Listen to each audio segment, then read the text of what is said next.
Hello students, welcome to my channel. Students, आज हम करेंगे linear equations in two variable के most important 4 marks questions. As you know, 1 mark question, 2 mark and 3 mark and MCQs हम पहले discuss कर चुके हैं। तो अब बारी है 4 मार्क्स के मोस्ट इंपॉर्टेंट क्वेश्चंस की। So let's start.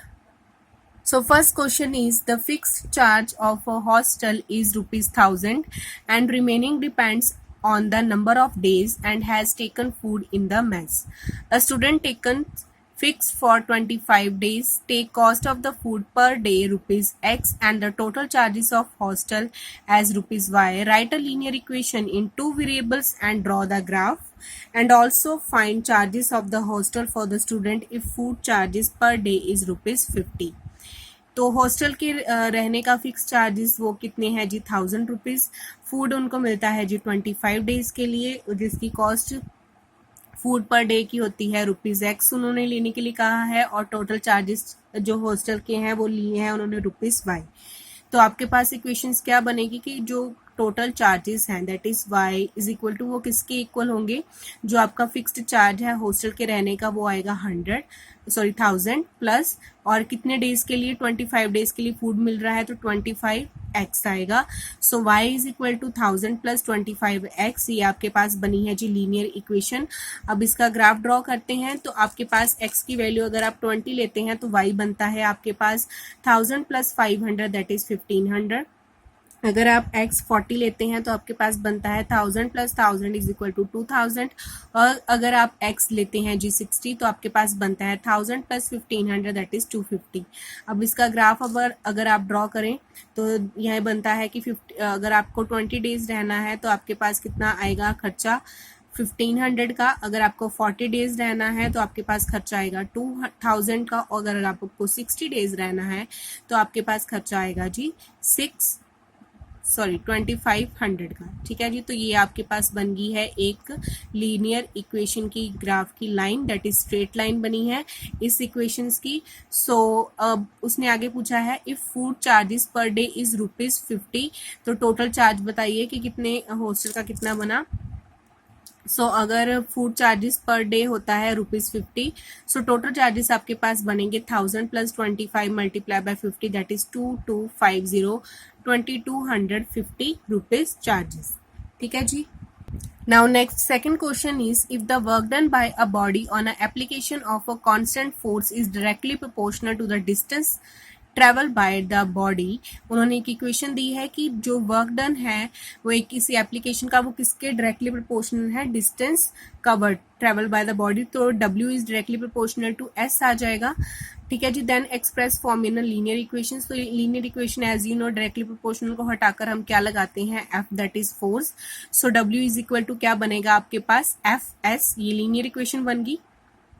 Draw the graph of the same bye taking a constant force as a 8 unit. 8 units आपको कांस्टेंट फोर्स लेनी है तो W इज इक्वल टू आ जाएगा 8S। ठीक है जी। सो ऑल्सो ड्रॉ, ये बात है, उन्होंने पहले कहा है कि इस ग्राफ को ड्रॉ कीजिए। तो अगर आप S0 पुट करते हैं तो W आपके पास आता है 0। अगर आप S2 पुट करते हैं तो आपके पास W आता है 16, और अगर आप S6 लेते हैं तो W आपके पास आता है 48। तो अगर आप ग्राफ ड्रॉ करें तो ये बना 0,0 यहाँ पे, और ये बना 2,16 यहाँ पे, और ये बना जी 6,48 यहाँ पे। तो it become a straight line. ठीक है जी। तो अगर आप इसको ज्वाइन करते हैं W और S के बीच का ग्राफ। अगर वो कहते हैं कि डिस्टेंस ट्रेवल जो है आता है 5 यूनिट्स, तो आपको बताना है जी वर्क डन। सो S अगर आपका आता है 5 यूनिट्स तो W क्या बना आपके पास? 8 multiply by 5 that is 40 units. और अगर आपके पास S आता है 7 यूनिट्स तो आपके पास W क्या बना? 56 units. Now third question is, the taxi fare in a city is as follows. For the first kilometer उसके पास फेयर आ रहा है जी 20 रुपीज़ का। फर्स्ट किलोमीटर के लिए 20 रुपये लग रहे हैं। For the subsequent distance it is ₹10 पर किलोमीटर। अगले हर किलोमीटर के लिए उसके पास कितने लगेंगे जी? 10 kilometre. Taking distance covered by as a x kilometre and total fare को आप लेंगे y। ठीक है जी। ₹Y for per kilometre. ठीक है जी। Write a linear equation for this and draw its graph. तो इसकी लीनियर इक्वेशन बनानी है और आपको ग्राफ ड्रॉ करना है, और ग्राफ से आपको बताना है कि 10 किलोमीटर के लिए कितना फेयर लगेगा और 12 किलोमीटर के लिए कितना फेयर लगेगा। So the first fuel kilometre के लिए आपके पास आया 20 और नेक्स्ट सब्सिक्वेंट के लिए क्या आएगा जी 10 पर किलोमीटर। तो आपके पास अगर ये जो है आपके पास टोटल डिस्टेंस उन्होंने कहा है कितना लेना है x किलोमीटर, तो उसमें से फर्स्ट किलोमीटर के लिए 20 लग गया आपके पास, तो बाकी कितना बचा x -1 किलोमीटर। ठीक है जी, 1 किलोमीटर के लिए 20 रुपीज लग रहे हैं, तो बाकी कितना बचेगा x में से अगर हम 1 किलोमीटर निकाल दें तो x -1 किलोमीटर के लिए उसको कितने देने पड़ेंगे 10 रुपीज, तो x -y मल्टीप्लाई बाय 10 आ जाएगा। सो इक्वेशन बनेगी आपके पास total fare for the first kilometre that is 20 और fare for x -1 kilometre that is x -1 into 10. So it's become 20 plus 10x minus 10 and y is becomes 10 plus 10x। ये आपके पास equation बनी है। अगर अब आप इसका ग्राफ ड्रॉ करना है तो पॉइंट्स निकालने पड़ेंगे। सो x को अगर हम 2 पुट करें तो यहाँ बनता है पॉइंट y का 30, x अगर यहाँ पे 5 पुट किया तो y बना जी आपका 60 और अगर आपने x 8 पुट किया तो आपके पास पॉइंट बना 90।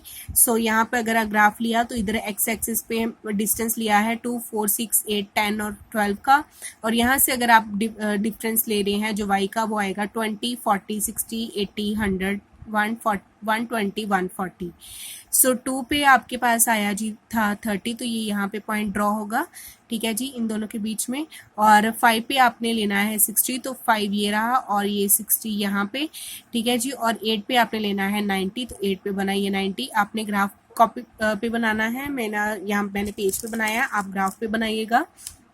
सो यहाँ पे स्ट्रेट लाइन आपकी बनी। ठीक है जी, y is equal to 10 plus 10x। अब आपको ग्राफ से बताना है कि डिस्टेंस कितना फॉर 10 किलोमीटर एंड 12 किलोमीटर। तो उसके लिए 10 किलोमीटर तक आप ऊपर जहाँ पे आपका ग्राफ का लाइन बनी है तो इसको आपने ऊपर तक ड्रैग किया, तो यहाँ पे जो पॉइंट है फिर आप इधर से y एक्सिस की तरफ जाएंगे तो आपके पास आंसर कितना आया है 110, दैट इज ₹110 लग रहे हैं। Same for the 12 kilometre. 12 kilometre के लिए आप ऊपर तक ये लाइन लेके जाएंगे, यहाँ तक ड्रैग करके लेकर आए, फिर आपने इधर से जाना है y एक्सिस की तरफ, तो ये बना आपके पास ₹130। सो या स्टूडेंट्स, ये थे आपके साथ most important questions of linear equations in 2 variables. I hope you like it. For more important questions, then subscribe my channel. Thank you so much.